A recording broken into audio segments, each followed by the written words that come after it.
Amen, amen. Manatili po tayo na kayo. That was great singing. Amen. Hello, sound check.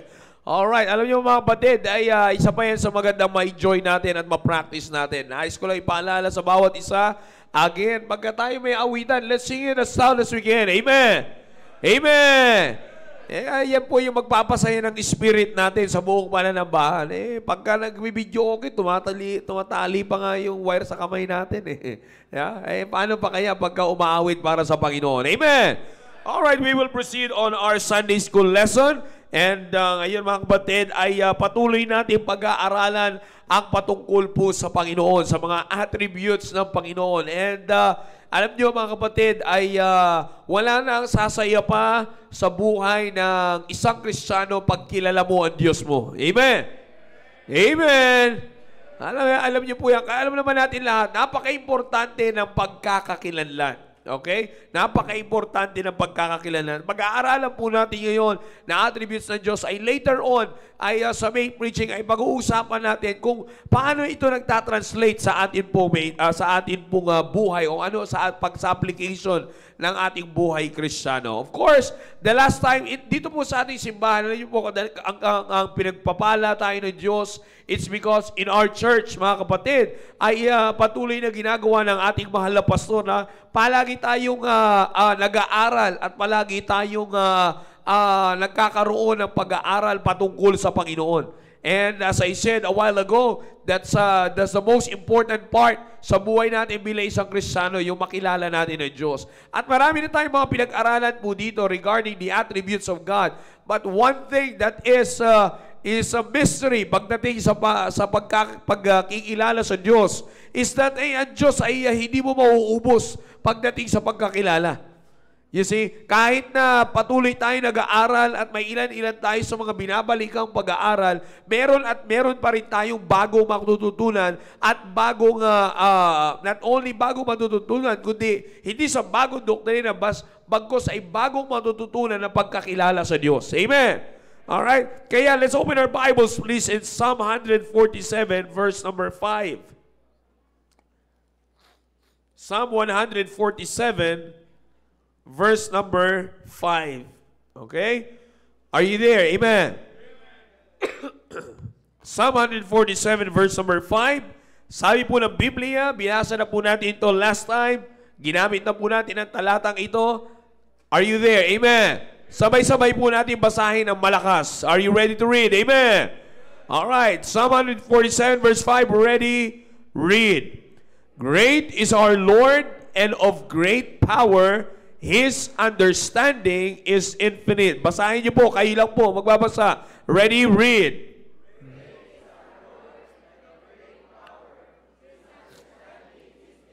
Amen. Manalangin po tayo. Dakilang Diyos sa mga pangyarihan sa lahat.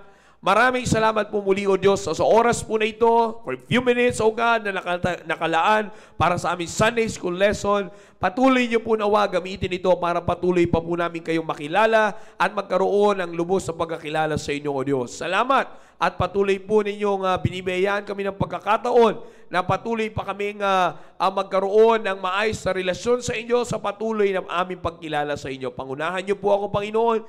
Please, O God, as I've been praying to you, O God, since last night, please continue to sustain my voice, O God.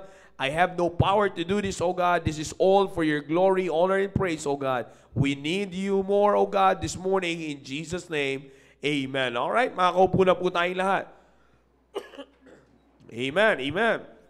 Alam niyo po kanina, by the way, inoobserbahan ko po kanina na nakakatuwa na habang tayo ay nagba-Bible reading, ay marami na pong nasa loob ng auditorium. Amen. Iba, tsaka kayo po mga nakaabot sa Bible reading, alam nyo, iba yung pakiramdam na sa simula pa lang ng pananambahan, nandito na kayo. Amen? Amen, amen. Alright, Psalm 147 verse 5 na binasa po natin. Ginagamit po natin ito every time we are talking about God's omnisciency. Alright? Pagka pinag-uusapan po natin ang attributes ng Diyos, Him being the omniscient God, ay patuloy po natin ginagamit ito. It's because maliwanag po dito ang pagpuri sa Panginoon na sinasabi po dyan, great is our Lord and of great power. Kasi makikita niyo po mga kapatid, no? sa talata, para sa mga ushers, para sa mga dumarating, ay please contain them para hindi sila gaano maingay sa kanilang pagpasok. Alright? So as I said, mga kapatid, dito po sa talata po na ito, makikita po natin, mga kapatid, na ang simula is an adoration. Ang simula na talata ay laging papuri na sa Panginoon. Pagbibigay puri na sa Panginoon by saying na hindi lamang praise the Lord ang makikita po natin sa talata po na ito. But yung pagpuri na makikita po natin is being mentioned in the verse, great is our Lord and of great power. And as you can see, ang ginamit mo na punctuation mark dyan ay colon. Alright? Dalawang tuldok yan, colon.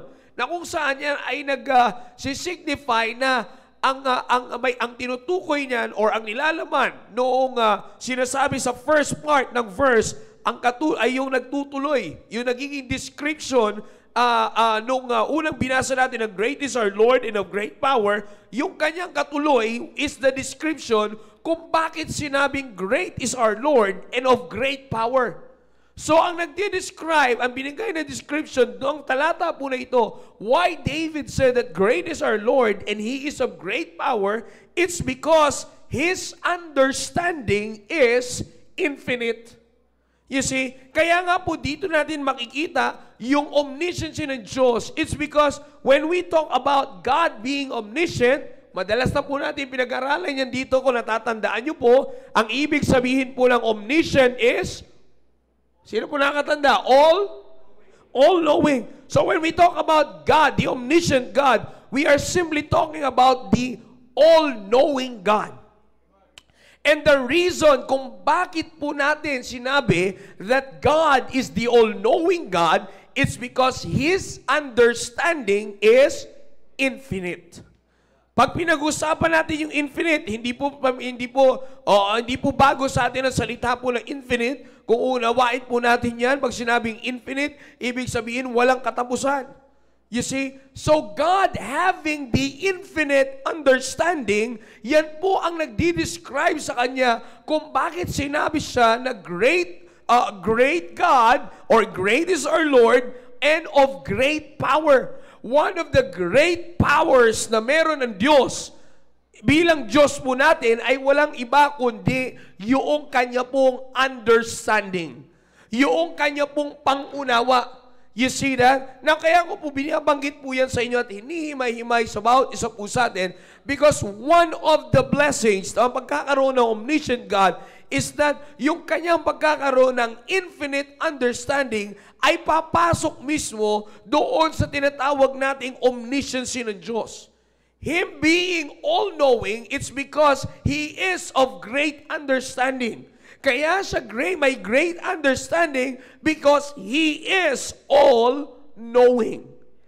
You see po? Na alam niyo po mga kapatid, ito pong pagiging omniscient ng Diyos. Nabanggit ko po ito just to review and I think that was July nung akin po naituro po ito dito.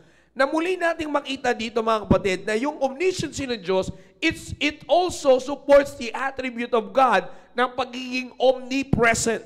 Because yung omniscience ng Diyos mga kapatid, hindi lamang po ito sa nalalaman niya yung pangyayari ngayon, but also, He knows what's in the past, He knows what's in the present, and He knows what's in the future.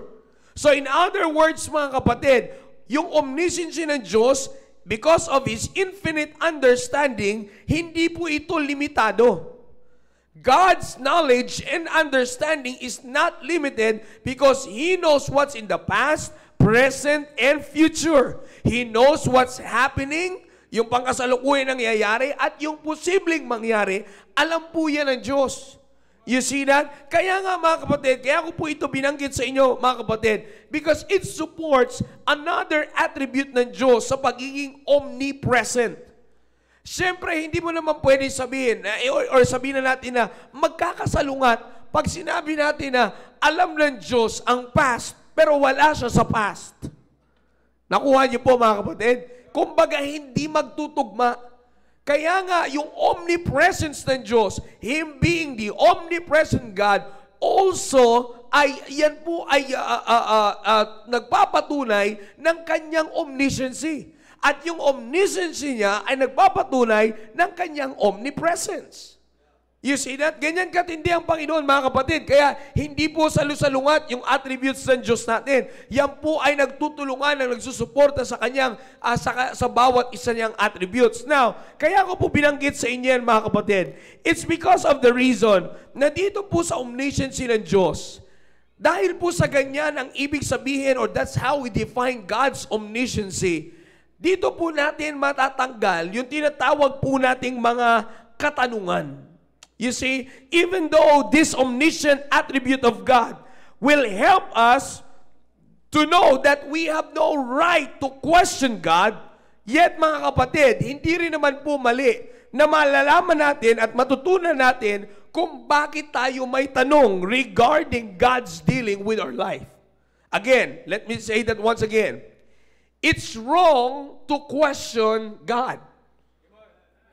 Ulitin po, I hope nakukuha niyo po ito mula sa adults hanggang sa young people. Mali na tinatanong mo ang Diyos, maling questionin mo ang Diyos.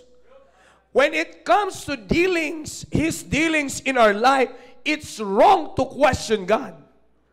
You know why? Because God has this attribute of omnisciency. Pero mga kapatid, hindi naman mali na maunawaan natin at pag-aralan natin bakit tayo may tanong. You see, alam nyo, ganito po yan para makuha po ninyo. Tingnan nyo po, we have an omniscient God. Ang Diyos natin ay omniscient.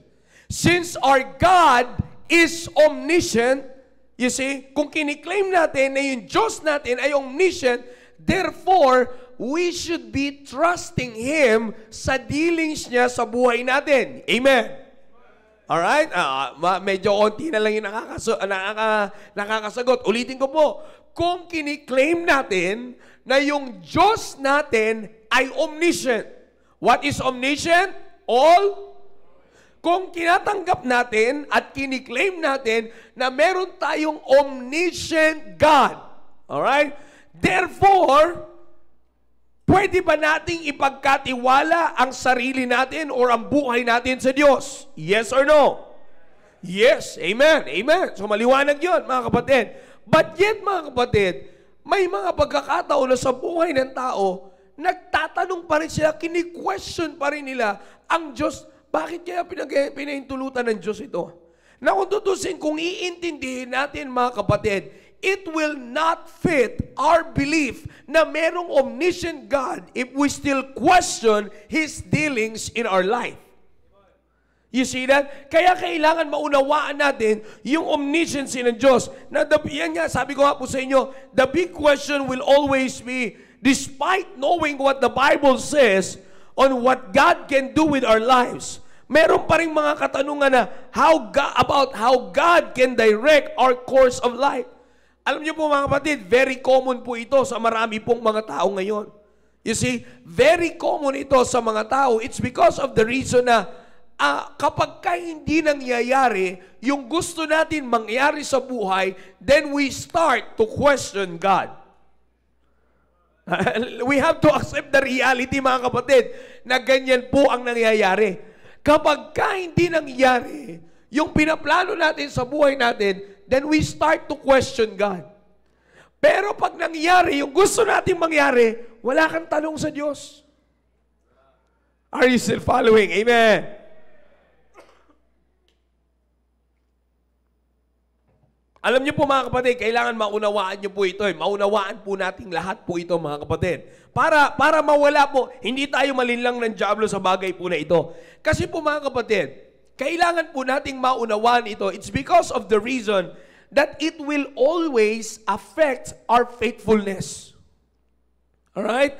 Yung ating pong pagkilala at pagtanggap sa omnisciency ng Diyos, it will always manifest or it will always translate sa ating faithfulness sa Diyos.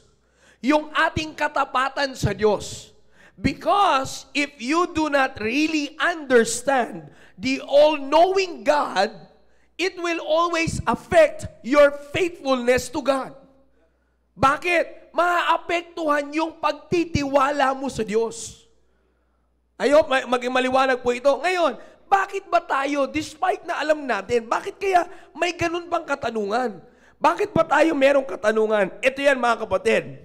It is because from God's omnisciency, meron pa pong dalawang attributes na nakakabit sa omnisciency ng Diyos. Alright? Kaya tayo ganun. Kaya bagamat, hindi naman natin kini-question na Diyos natin siya, bakit pa siya naging Diyos natin? Hindi naman ganun yung tanong natin. But yet, hindi naman ganun yung tanong natin. But yet may question tayo, bakit kaya binitulutan ng Diyos? Ba't kaya parang hindi ko maintindihan yung plano ng Diyos sa buhay ko? You see, ba't hanggang ngayon hindi ko maintindihan yung plano ng Diyos sa buhay ko? Bakit ganito kaya yung pinahintulutan mangyari ng Diyos? You see, may mga pumapasok tayong ganyang katanungan, mga kapatid, sa buhay natin. Hindi natin pwedeng i-deny yan. Kung wala man, well, praise the Lord. Pero kung meron man, nangyayari po talaga yan. Amen. You see that? Na kung titingnan po natin, bakit ang tao, meron tayong trouble na hindi ko maunawaan ng Diyos. Alam niyo po kung bakit? Because from God's omnisciency, tandaan po natin, He's infinite. Sabi mo ng Book of Psalms, His understanding is infinite. So kung titingnan po natin mga kapatid, na having the infinite understanding, kung uunawain nating maigi, higit pa sa naaabot ng buhay natin o sa tinatagal ng buhay natin ang kaalaman at karunungan ng Diyos. Alright? Importante maunawaan po natin ito. Again, sabi ko nga po sa inyo, masama at hindi magandang questionin natin ang Diyos. Hindi magandang questionin natin ang Diyos, pero hindi masama pag-aralan, bakit ba tayo nagkakaroon ng ganyang katanungan? It is only because of the reason from God's omnisciency branches out another attributes ng Diyos because God is also incomprehensible. Alright? That's another attribute. God is incomprehensible. Meaning to say, God is impossible to understand. Alright? Kaya nga makikita po natin, open your Bibles, Book of Job. Alright? The Book of Job, chapter 5. Maganda po ito, mag-aaral po na ito mga kapatid. Job chapter 5, verse 7 to 9. Are you there? Amen. Sabi dito ni Job, yet man is born unto trouble, as the sparks fly upward. Verse 8, I would seek unto God, and unto God would I commit my cause, which doeth great things, and, what's the word? Unsearchable. Alright? Which doeth great things and are searchable, marvelous things without number. Now, kung tatansin po natin yung sinabi ni Job, sabi niya, which doeth great things and unsearchable. You see that? Doeth great things and unsearchable. Meaning to say, mga kapatid, doing great things and unsearchable bilang tao, alright? As human beings, we cannot kahit pa anong ibigay nating effort, with all the best efforts that we could give, we still cannot be able to understand because most of the great things done by God is unsearchable. It is unsearchable. Kaya nga mga kapatid, kung bakit tayo may katanungan, ba't kaya ito parang hindi ko maintindihan, ba't kaya ginawa ito ng Diyos? Dahil bilang isang tao, it is impossible for us to understand God Himself. You see that? Now, makikita po natin dito sa attributes po na ito, it is stated in this attribute that only God Himself can remotely understand and comprehend God. You see, tanging Diyos lang mismo makakaunawa niyan. Tayo bilang isang tao, hindi po natin maunawaan yan. It will be impossible for us to understand. This will tell us the question, this will tell us, brethren, kung bakit may mga questions tayo nag-a-arise. Because God Himself has an attribute that He is impossible to be understood by men. You see? Now, mga kapatid, makinig po kayo na maigi. It is not that God wanted something bad na mangyari po sa atin, kaya hindi natin siya maunawaan. But it's because, tingnan niyo po mga kapatid, no? Magandang matutunan po natin to. Bilang isang tao, ang gusto natin mangyari, maunawaan natin ang Diyos sa pamamaraan natin. Gustong abutin ng tao sa sarili niyang kakayanan at sarili niyang kaalaman kung ano ang kaisipan ng Diyos.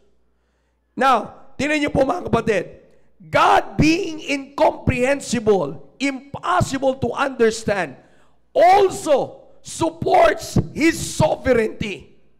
God being the sovereign God. Bakit po? Tingnan niyo po, imagine brethren, kung ang Diyos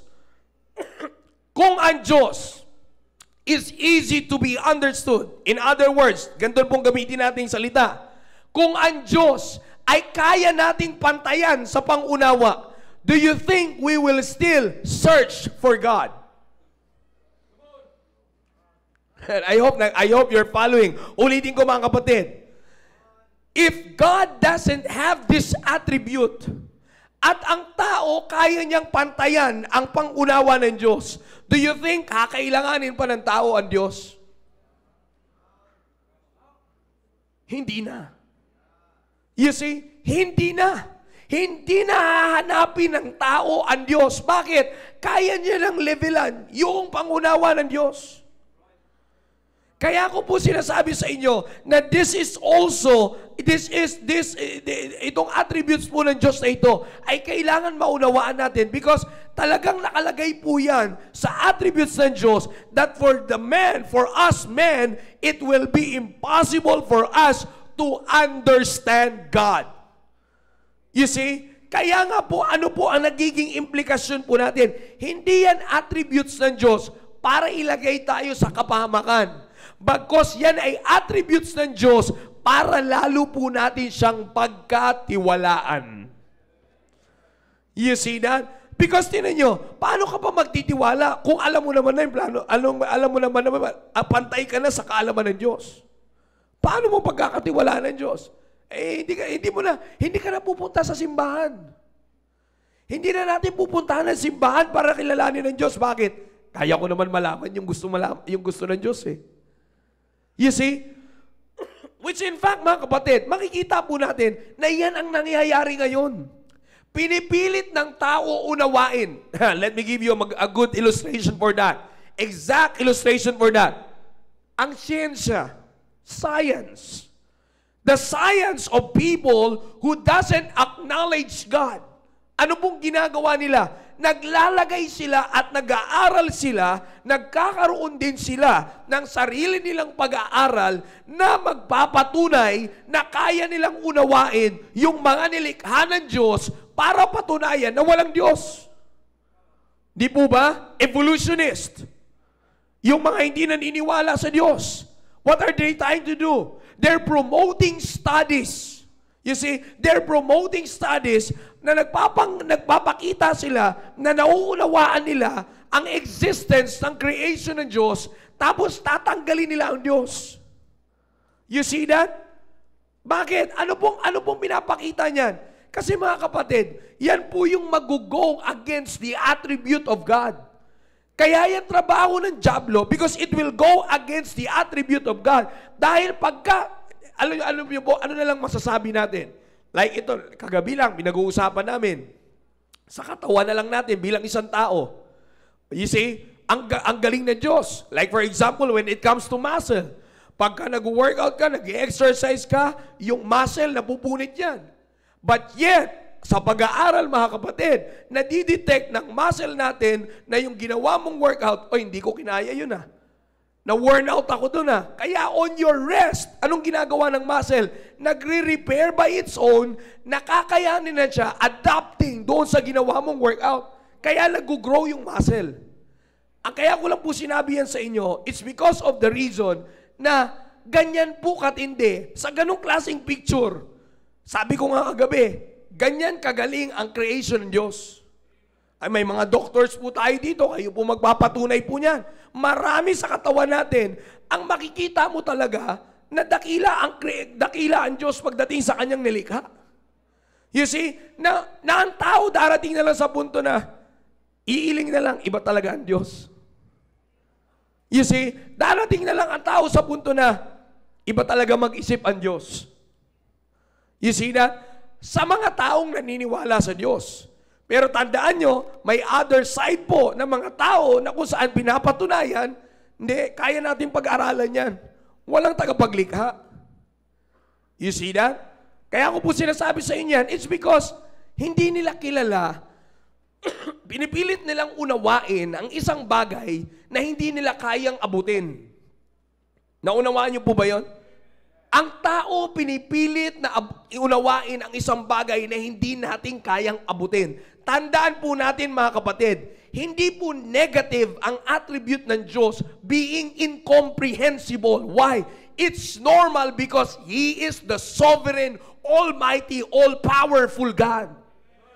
Kailanman hindi natin siyang pwedeng pantayan sa kaisipan. Kaya kung meron man tayong katanungan, it's because of the reason, mga kapatid, God is incomprehensible. Nagkakaunawaan po ba tayo? Amen? I hope, mga kapatid, hindi po mahirap intindihin. Now, meron pa po tayong isang dadaanan, mga kapatid. Okay? The next attribute of God that branches out from His attribute of omnisciency is that God is inscrutable. Alright? Kanina, God is incomprehensible, impossible to understand. This time, God is inscrutable. Ibig sabihin, God is beyond one's power to know, understand, and explain. Halos magkaparehas po yan, mga kapatid. Romans chapter 11, verse 33. Romans chapter 11, verse number 33. Alam niyo po, maganda po ito, makilala natin talaga ng tama ang Diyos eh.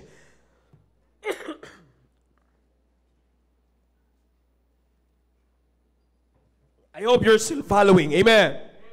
Romans chapter 11, verse 33. Sabi mo ng Bible. Sabi ng Bible, verse number 33. Oh, the depth of the riches, take note ha, oh, the depth of the riches, both of the wisdom and knowledge of God. Exclamation point. What's next? How unsearchable are His what? Judgments and His ways past finding out. You see that? It talks about God being inscrutable. In other words, beyond ng ating pong nauunawaan, beyond sa ating pangunawa, ang kaalaman ng Diyos. Na kaya ko po sinasabi yan, may mga katanungan tayo bilang isang tao. Bakit kaya pinahintulutan ng Diyos mangyari? Di mo ba? Familiar mo ba? Meron tayong tanong. Kung i-entertain lang natin, tinan niyo po, ako personally, this is my personal testimony. Kung ako po tatanungin, kung ako po magkakaroon ng ganyan katanungan, I can entertain that question. It's because may pangyayari sa buhay namin na pwede kong i-entertain yung ganyang tanong. God, kung hindi ko kilala ang Diyos, that God is inscrutable. He has that inscrutable attribute. Kung hindi ko yun mauunawaan at hindi ko kilala ang Diyos ng ganyan, tatanungin ko hanggang ngayon, may katanungan ako. Bakit kaya pinahintulutan ng Diyos mamatay yung nanay ko? Mas kapakipakinabang naman siya sa ibang backslider. Nakukuha niyo na po yung nangyayari. Nakikita niyo po kung saan ako papunta. Because of not understanding that my God is inscrutable, yung question ko papunta sa negativity. Nauunawaan niyo po ba? I hope you're following, brethren. Amen. Kaya nga po napansin niyo, wala tayong katanungan sa Diyos na hindi tayo nilalagay sa alanganin. Lahat ng pagtatanong natin at pag-question natin sa plano ng Diyos sa buhay natin, dinadala tayo at ginagamit ng dyablo na maging alanganin yung katayuan ng ating pananampalataya. Saan ngayon nagre-resulta, mga kapatid? Kulang sa pagtitiwala sa Diyos. Later on, pag-uusapan pa po natin yung application nitong pinag-aaralan po natin. Kaya ko po sinasabi yan sa inyo, maunawanan, God is inscrutable when it comes to His judgment. Maliwanag yung sinabi ng Biblia. Balik tayo sa verse.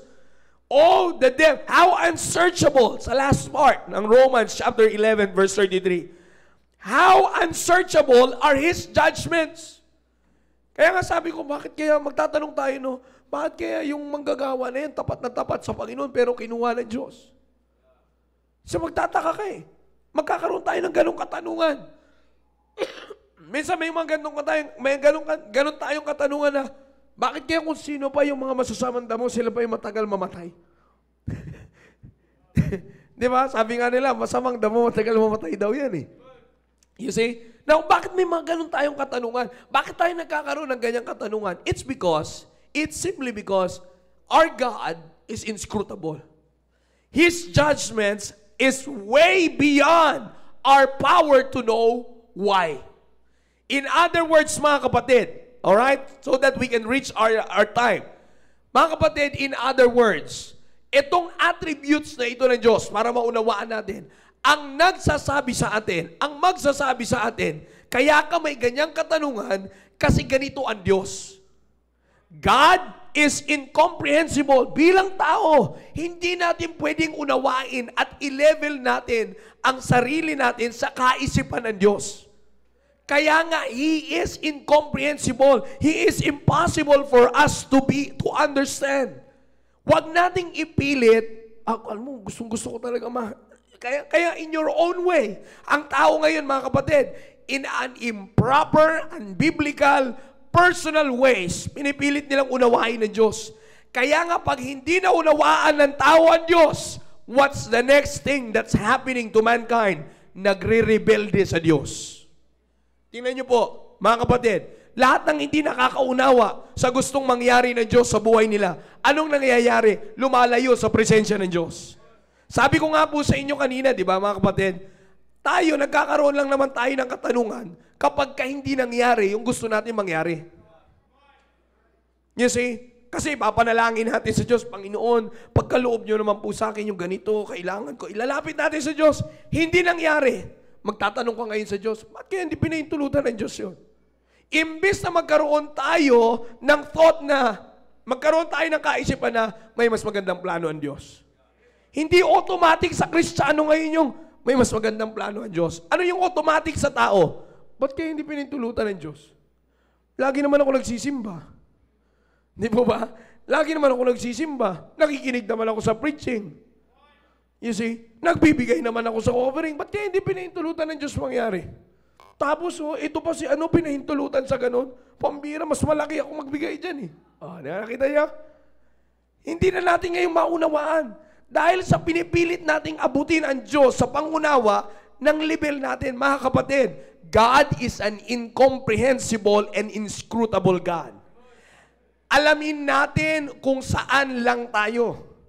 The reason why, again, ulitin ko po, bago po tayo magtapos dito, mga kapatid, alamin natin yung talagang position lang natin bilang tao. Sabi ko nga po sa inyo, hindi pwede that the sovereign God will have the same level ng understanding sa kanyang creation. Hindi pwede mangyari yon. Sabi ko sa inyo kanina, bigyan ko yung patunay sa Bible. Psalms 53 verse 2 and 4. Alright? Maganda po ito. Gusto ko itong talata na ito eh. Malapit na po tayo magtapos. Psalms 53 verse 2 and 4. This is about the fool. This chapter is about the fool who said in his heart that there is no God. Sabi sa verse number 2. Alright, let's read the verse number 1. The fool had said in his heart, Psalm 53, there is no God. Corrupt are they, and they have done abominable iniquity.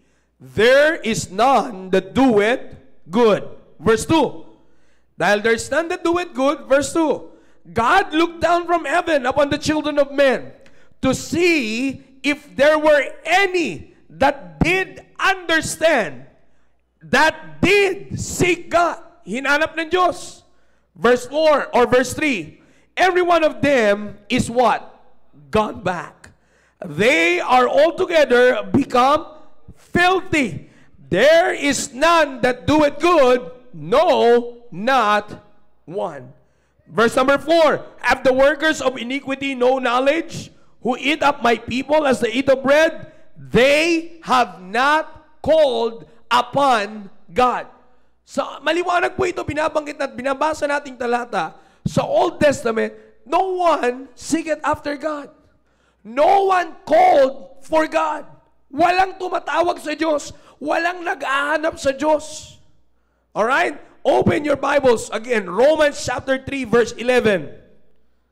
Romans chapter 3 verse number 11. Okay? Romans chapter 3 verse 11. Familiar sa atin yung verse number 10. Verse number 11. Let's read verse number 11. Are you there? Amen.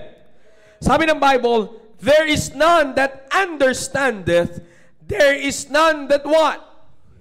Seeketh God. Walang naghahanap sa Diyos. Bago natin masumpungan ang Panginoong Jesucristo, ang tao ay walang pakialam sa Diyos. You see that? Kaya tingnan niyo po mga kapatid, ganyan na nga yung kalagayan natin bilang isang tao. Without God, ha? Of course, ngayon masasabi natin may pakialam na tayo sa Diyos. It's because we're already saved. But prior to that, we know for a fact na may panahon at bahagi ng buhay natin na wala kang pakialam sa Diyos. Ang gusto mo lang asikasuhin mo yung karir mo. Ang gusto mo lang trabahuin yung gusto mong gawin. Sa young people, the same thing din. Wala tayong iniisip na Diyos. Kaya nga mga kapatid, imagine, that's the original state of man. And yet, kung ang Diyos ay walang attributes ng pagiging incomprehensible and inscrutable, paano pa ng tao hahanapin at kakailanganin ng Diyos? Mga kapatid, itong attributes ng Diyos po na ito, hindi po ito dinisenyo para maging negative, in a negative way, ang Diyos sa tao. No. Bagkus ito po ang patuloy na magpapaalala sa atin bilang isang tao na limitado lang tayo, hindi natin kayang abutin ang kayang abutin ng Diyos. Kaya nga, ang dapat lang natin gawin ay ano? Pagkatiwalaan ang Diyos. Kaya may ganitong attributes ang Diyos para mas patuloy pa nating kapitan ng Diyos at pagkatiwalaan ng Diyos. Dahil kung wala ang ganitong attributes ng Diyos, dahil kung wala ang Diyos na may ganitong attributes, mga kapatid, kanya-kanya tayong pamamaraan sa buhay. You see, mas lalo pa na, sabi ko nga sa inyo kanina, mas lalo pa nating hindi hahanapin ang Diyos. Bakit? Wala. Kaya ko naman ang unawain ang gustong unawain ng Diyos. Alam niyo po, iniisip ko lang ito kagabi nung pinag-aaralan ko, mga kapatid. Sabi ko, imagine kung ang Diyos ay comprehensible. Kasi kung iisipin natin, ang kaisipan natin palagi, pupunta tayo sa kaisipan na, bakit ganun? Ba't mahirap unawain ng Diyos? Hindi ba gusto niya yung ikabubuti natin? Bakit meron pa siyang attribute na parang pinahihirapan tayong unawain siya? Yeah, talaga naman. Pag ang tao naging emosyonal, sagad-sagaran eh. You see? Kaya hindi talaga sang-ayon ng Diyos sa emosyonal na pamumuhay ng Kristiyano eh. You see? Bakit? Sagad-sagaran eh. You see? Kaya kung sinasabi, di ba ang gusto ng Diyos? Inabot nga tayo ng Diyos eh. Tapos ngayon, impossible to understand Him. Bakit? Anong gusto natin? Pumantay sa level ng Diyos? Ito na nga eh. Hindi na nga natin maunawaan ng Diyos eh. Hindi pa natin hinahanap. Hindi na nga maunawaan ng tao ang Diyos. Hindi pa priority ang Diyos. You see that? That's why I'm telling you, brethren, the reason why He has these attributes para mas lalo pa nating isipin na kailangan natin ang Diyos. I hope, mga kapatid, maliwanag yung pinag-usapan po natin. Amen! Let's all stand up, please. Tayo po'y manalangin. Dakilang Diyos sa mga pangyarihan sa lahat, maraming salamat po, Panginoon, sa oras na ibinagkaloob niyo po sa amin. Salamat at patuloy po kayo naunguna sa aming kalagitnaan. Salamat at patuloy niyo po kayong binibiyayaan, Panginoon, ng pagkakataon na makilala pa po kayo ng lubos. Pangunahin niyo po kami, Panginoon, sa mga natitirang bahagi na aming pananambahan. Kayo po nawaan siyang patuloy na maitaas. Ito po ang aming samot dalangin sa pangalan ni Jesus. Amen. All right, remain standing, please.